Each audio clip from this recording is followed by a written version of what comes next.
photographing birds, I tend to steer away from using my smartphone, unless you can get really close to your subject. Smartphone cameras don't have the reach required to get good bird photos. Unfortunately, cameras can be expensive and confusing. This is a Sony mirrorless camera and a 55 to 210mm lens. If you were getting really serious about bird photography though, I'd recommend going up to at least a 400mm lens to get the reach.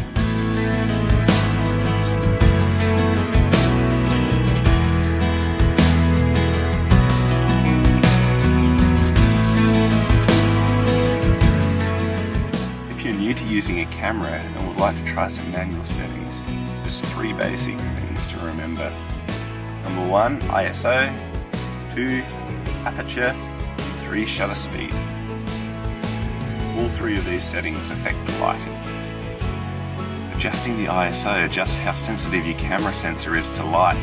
The higher your ISO, the more sensitive it is to light and the brighter your photo will be, and the lower the ISO, the darker your photo will be. The downside with ISO is the higher you get your ISO, the more grainy your photo is.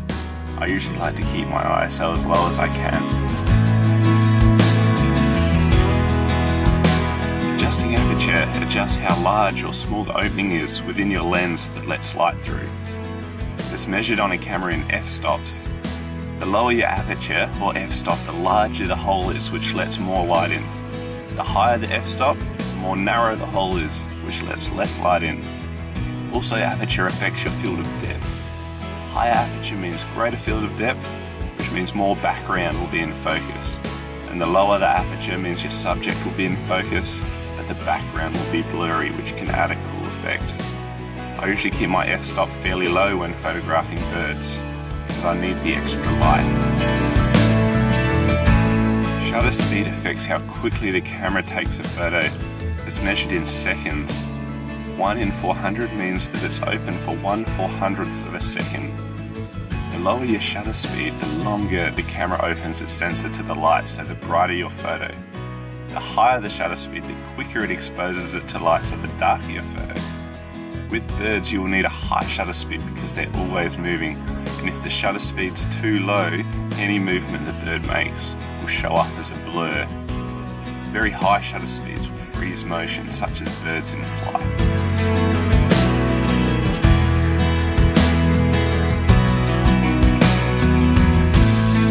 If you're not sure how to adjust the settings on your camera, I recommend Googling your model of camera and the setting that you want to adjust.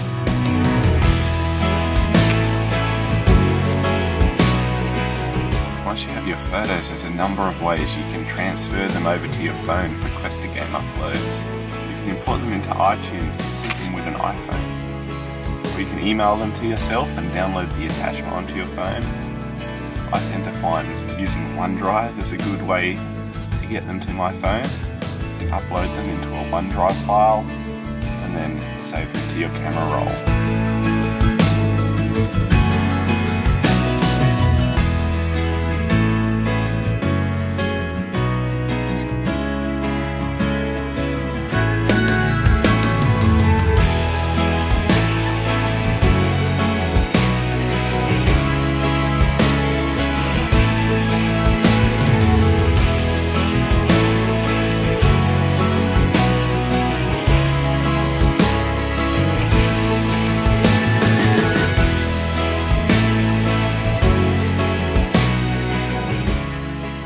Most of all, have lots of fun, find some cool birds, look forward to seeing your results.